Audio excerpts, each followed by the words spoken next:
The way public transportation is currently configured is not conducive to supporting an aging society and an aging population. The steps are too high, the escalators don't work, etc., etc., etc. We need to totally rethink public transportation before we dump any more money into it.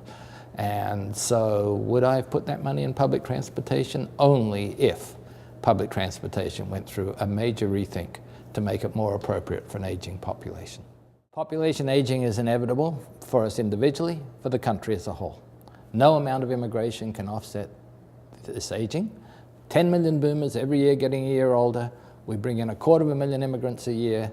We have to do that for 40 years to match the impact of 10 million. It simply isn't on. So we better start to learn to adapt to population aging, slower growth. We're going to have more and more people in their 60s and perhaps in their 70s. That's great news for the young people today because there'll be jobs for them, and ultimately we probably will be talking about labor market shortages by the end of the next decade.